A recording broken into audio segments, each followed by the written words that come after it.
Hello and welcome back. Chris and Randy here with WeBuyGuns.com in Westfield, Indiana, and you are watching Marksman TV. Today we have another unboxing video for you. We have quite a bit to go through yet again, so without further ado, let's jump into it.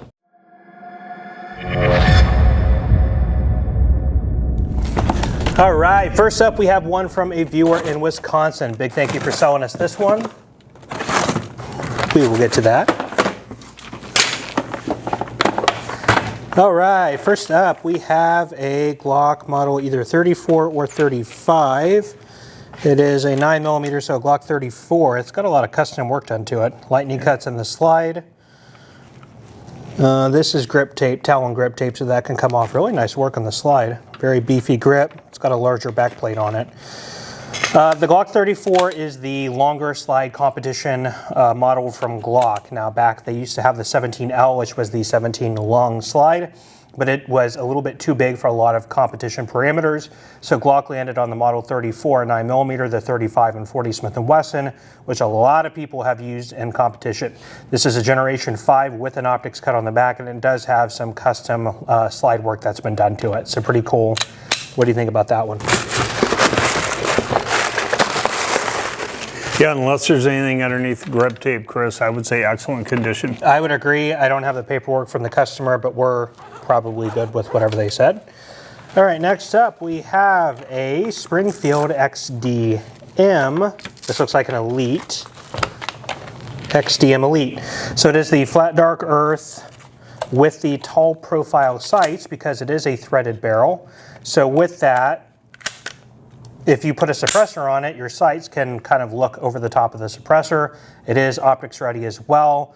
Really nice, sort of the loaded version of the XDM line. Nice cuts into the slide. Like I said, flat dark earth. This is a 9mm. They made these in 45 and 10 as well. What do you think about that one? Yeah, barely even anywhere on the barrel. So I would say excellent condition, Chris. Okay, totally agree with that. And let's move on to the last one of this box. This is a little Bodyguard 380 flat dark earth. It looks like it has an upgraded trigger in it. We're clear. Ooh, it's actually kind of heavy. It stages really easily though, I like that, but it is a heavy trigger. It's got an over travel stop on it as well. Manual safety, a Bodyguard is the small deep concealment 380 pistol that came out from Smith & Wesson maybe around 2010, 2011, around the time the Shield hit the market. The Ruger LCP, the Keltec P3AT, those are other popular firearms from that same era. Again, if you want like summertime carry, something lightweight, easy to conceal, these little guns are a great option. And this is one of the few that actually has a manual safety on it. A lot of the others opt for just a heavy trigger pull, but this is a pretty heavy pull. It is a double action only with a hammer on it, but it stages really nicely, so it's easy to get to that wall and then get a nice smooth break on it. So what do you think about that one?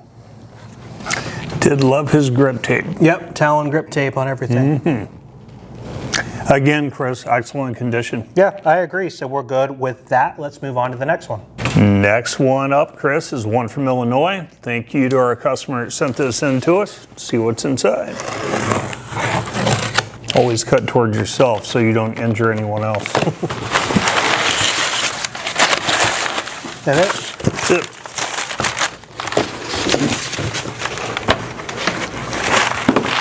So Walther PDP. Walther PDP is a nice, somewhat newish product from Walther. They make it in the compact and more of a full size as well. They make them in the polymer frame and the steel frame. This is a polymer frame. Not a whole lot to say about it. We've had the PDPs here on the channel before. Double stack pistol. It does have the optics plate. Really nice and ergonomic. Feels great in the hand. Again, it is a little bit beefier, so it's a taller profile slide, a little bit thicker as well. But other than that, it is a really nice striker fired pistol with a decent trigger and a decent trigger reset. What do you think about that one? I like the tactical urban gray. Yeah, it's a cool color configuration. Nice contrast. Wow, it's a beautiful gun, Chris. I would say excellent condition. Yeah, and again, no paperwork on this one, but I guess we're good with whatever the customer says on that. So let's move on. Is it under here? No. Let's move on to the next one. All right, next up we have a package from a customer in Maine. A big thank you for selling this one to us. Ooh. Ooh. Well, 36. Yeah, that's a pretty looking one too. So a little bit of surface rust on the right hand side, but that'll clean off with some steel wool, I am sure. Not a bad looking gun. Smith & Wesson Model 36 was the first ever of the Smith & Wesson J-frame line, which is now one of their most popular concealed carry lines to date, with the 442 and the 642 air weights and things like that. The little J-frame 36 model was what really started it all with Smith & Wesson. It is a very handy, very compact little revolver 38 special. Prior to this coming out, Colt dominated the line with the Colt Detective Special. They had a lot of good sales starting back as far as the 1920s, when concealed carry was starting to become very popular in the United States. Post World War II, Smith & Wesson would come out with the Model 36, and the rest has really been the rest has kind of just been history on it. So anyway, very cool, classic collectible actually now, little revolver. What do you think about that one? With the corrosion, Chris, I would probably call it good condition, maybe the higher end of good. Yeah, I could see that. This will probably clean up. It doesn't look like it's gotten deep enough to cause any type of pitting, but we could probably clean most of that off. But as it sits, yeah, probably higher end of good. But once we clean it up, it might even hit into the very good. So we'll see what happens. But anyway, very cool revolver. Happy to get that one in. That is a Smith & Wesson Model 36. Next up, Chris, is one from a customer in Pennsylvania. Thank you for sending that in to us. Randy. So what do we have there, Randy? It's like we got us a Taurus here, Chris. Ooh, sure is cute. Custom grips, must be some kind of tallow edition. It's an ultralight model. Is it 856? It's a 942 MUL. First one of these I've seen. And that's a 22 Magnum. Oh, it is in 22 Magnum. Taurus has been bringing these little light frame revolvers into the country from Brazil for quite some time. The little 22s, the 22 Magnum, the 22 LR, and actually even the 380 and the 9mm have been a little bit tough to find. The 357s and the 38s, like the Model 85s, have been incredibly popular because they're at such a low price point and make a really good backup defensive carry firearm.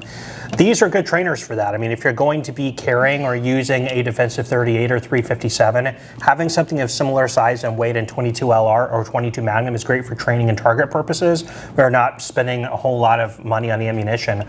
Also, for a camping gun, to have something as like, you know, just defense against small animals like raccoons or mountain lion or anything like that, a 22 Magnum's fine for that. What do you think about the condition of that one? Just a very, very few handling marks on it, which are not hard to see with this oxide type finish.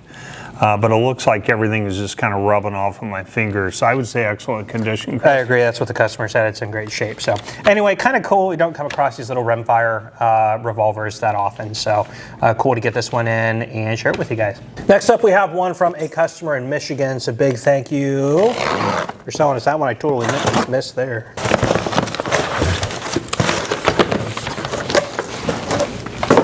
All right, we got a couple Kimbers. Kimber Stainless Pro Carry 2. Kimber, hey, what was that city, John, that Kimber was in? Clackamas. In Oregon, yep. So Kimber was in Clackamas, Oregon. They made lots of precision parts for rifles. They eventually got into making custom sort of handmade 1911s. When they moved to Yonkers in New York, however, they kind of went more the route of assembly line production. Not dissimilar to things like the Ruger SR 1911 or the Springfield 1911 series of guns, and they're okay for what they are at the price. You know, you can actually get them well under $1,000 now. Back when they were more custom guns, they were over $1,000, but for what they are, they're a decent 1911. Now this is the Pro Carry 2, so it's built on an alloy frame, making it a pretty light package and more of the commander size, about 4 1/4 inch barrel. We see these come in pretty often. You guys have seen them on the channel before. What do you think about that one? Just very few marks on it, Chris. I would say very good, high end, very good. Yeah, I agree. That is what the customer said. So we are good there. And what's in that one, Randy? We have a Kimber Custom TLE2. What caliber is it? 45 ACP, the way it should be. That looks like a 5-inch government size. Again, full. This one here is going to be a full steel frame as opposed to the alloy here. Extended beaver tail safety with skeletonized features like we have on this one here. So a little bit nicer. rubberized grips, texturing on both the front and back strap, flat mainspring housing, more of a standard 1911 configuration. So very nice, looks like no back sights as well. Nice and tight too. And these look like night sights. So cool. What do you think about that one? Again, Chris, I would say very good, high end, very good. That is what the customer said, and I agree with that. So we are good on those. Big thank you to our customer in where? Michigan, Pure Michigan, for selling us these. We will move on to the next one. All right, next up is one from a customer in Florida. Thank you very much for sending this in to us. Let's see what we got inside the box.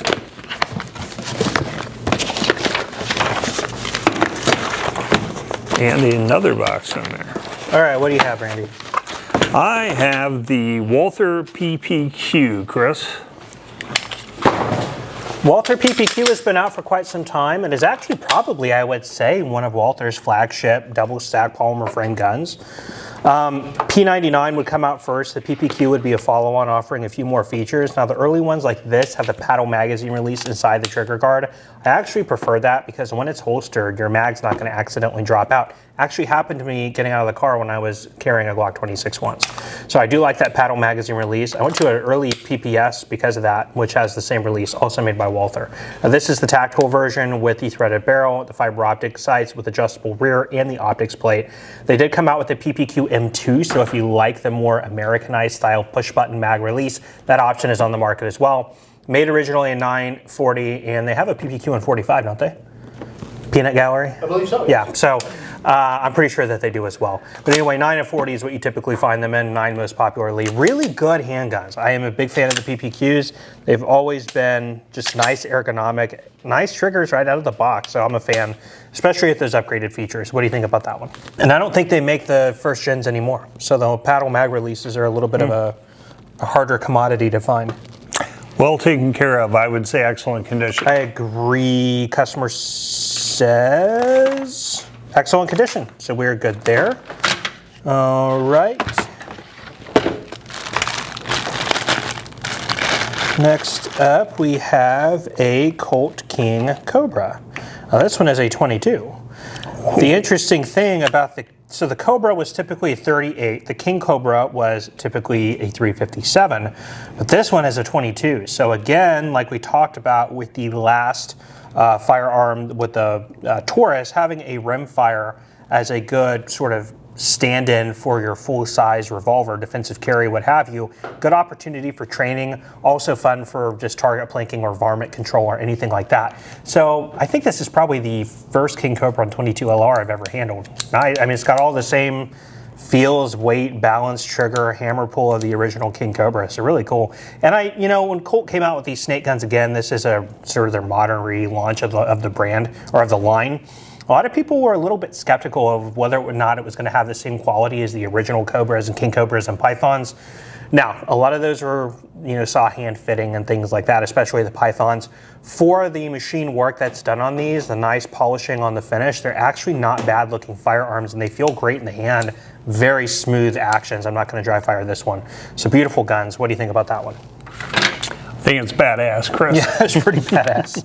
Excellent condition, Chris. I totally agree with that, and it looks brand new. So we're happy with those. We'll move on to the next one. All right, up next we have another one from our same customer in Florida who sent us the last ones. Big thank you.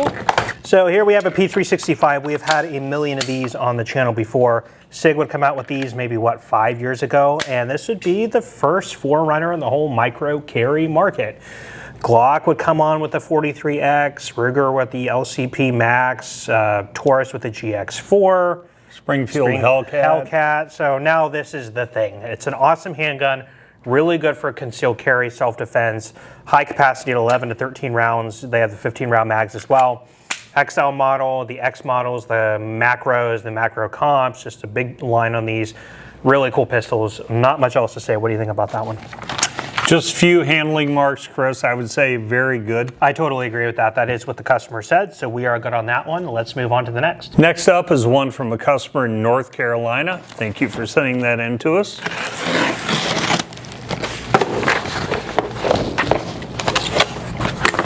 You know all about that one. Yes, sir. We have a Smith & Wesson M&P 9 Shield Generation 1. It's what I carry for concealed carry. It's a very popular handgun, very nice price point if you're looking to get into your first or an additional concealed carry gun. It's hard to beat the M&P. I got one also right when these hit the market around 2012. In 9mm, I still have it. I recently went to the Shield Plus, which shoots great. I am a big fan of that handgun, but I really like the Shield line in general. They came out with the 2.0 maybe around what, 2015, 2016, and then the Plus model, again, because everybody's following the coattails of Sig and the P365. It is a 13 round, 11 and 13 round capacity. Really nice pistols. These, if you can find them used on the market, they're usually well under $300, you know, $200 to $300, somewhere in there. And for that money, they're super reliable, good shooting, accurate handguns. I cannot say enough good things about these when you find them used. So I really like these. What do you think about the condition of that one? Very little even holster wear, just wear on the barrel. I would say very good. Yeah, I agree with that. Minor handling marks. So I would say very good to even excellent, but probably high end of very good. Customer said very good, so we're good with that. Big thank you for selling us that one. Let's move on to the next. All right, coming up next is one from a customer in Pennsylvania. Thank you very much for sending this out to us. Yep, I feel something sticking to the bottom of the box. Yep, the little rice paper box. Yep. Ooh, yeah, very nice.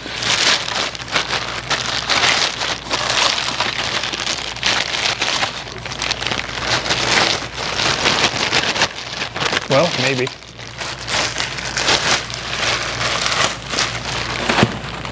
Well, what do we have there? What we have here is an Arsenal Sam7 sidefold. Yeah. 7.62x3.9. Yep, so the Arsenal's the Bulgarian, actually milled receiver, which is actually an AK and not an AKM. Yep. So the Sam series is their milled receiver series. Their SLR series is their stamped AKM series. Their SF series is probably their most desired. It's the one that people kind of go after the most. It's a lot like their ARM, you know, the military variant of the Sam7 rifle. So really nice side fold. It's really an addition to the rear trunnion. So you have a slightly longer length of pull than you would like from a triangle side fold AKM from other countries. This typically they come with either the polymer plum color or black color furniture. This is aftermarket. I don't know if this is from Ironworks or Ironwood or whatever they call that. Yeah. It kind of looks like it's that style. But really nice sort of wooden furniture set that is aftermarket. Really makes this gun pop. I really like it. Excellent condition, I would say, overall.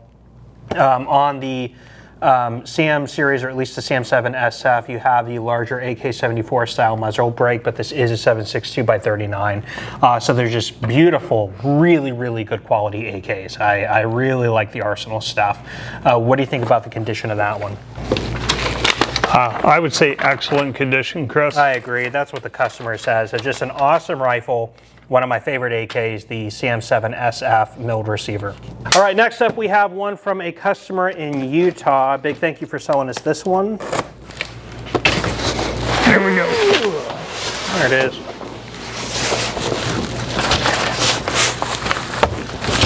Nothing else in the box. All right, let's see what it is we have here. Ooh. This is a Winchester. Oh man, that's beautiful. Look at that. Oh yeah. Winchester, I'm glad it's not a crack, it's just wood grain. This is a Winchester model 1873, it looks like. Maple wood. This is the Trapper. Oh, 1873, 45 Colt. Yeah, I think that they call this the Trapper model. It's got a short barrel. 45 Colt, 1873. Okay, so the 1873 was probably one of the most popular and iconic of the old Western lever guns that ever came out of Winchester. It was still using the toggle link system that was used even as far back as the original 1860 Henry, which was a really good action. They beefed it up for the 1876, but then when John Moses Browning came along, that's kind of when they retired the toggle link. But when it comes to the smaller pistol caliber type lever action rifles, the 1873 is probably one of the most iconic. Beautiful, excellent looking firearm. Now Winchester manufactured these up until, I don't remember when their production on these would stop, but recently they started making the 1873s again. Now, Winchester company here in the United States really no longer exists. They're just a brand name. Most of their firearms are manufactured by Moroku in Japan. Still a phenomenal craftsmanship. I mean, they still look great, but this is not US made. It is made in Japan. Now, this is a really nice high grade maple. I believe, again, they call it the Trapper because of the barrel length. Looks like a 16.5-inch barrel or something around that. Color case hardened furniture, blued barrel, octagonal, 45 Colt, just a gorgeous looking firearm. I really do like that. It's very attractive. But what do you think about that one? I think they call this the Trapper. Maybe it's I believe so. Oh, Trapper. TRPR. I believe that would be Trapper. I believe so. Yeah, okay. So what do you think about that one? I think it looks like a new gun. Yeah. So I would say excellent Yeah, condition. I'd say like new condition, Yep. excellent condition. So that is gorgeous. I like that a lot. 1873 is a beautiful gun. So we have another one from the same customer. Let's go ahead and jump into that one. It's probably another Winchester. I'll get it. There's.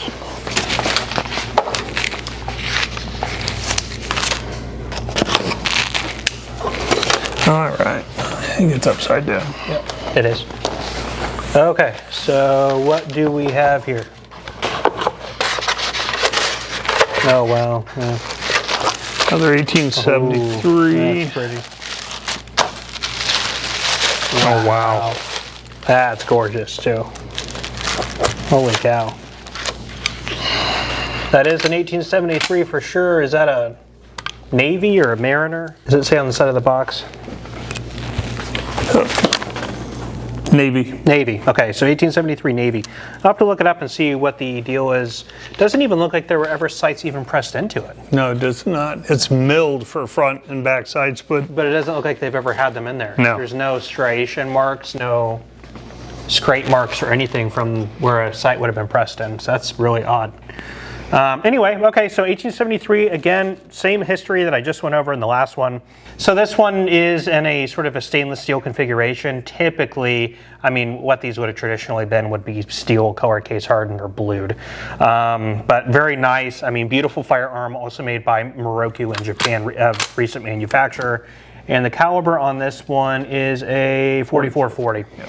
So awesome rifle, beautiful set of Winchesters, very high class Winchesters, so I really like those. But we're gonna end up this video on these two.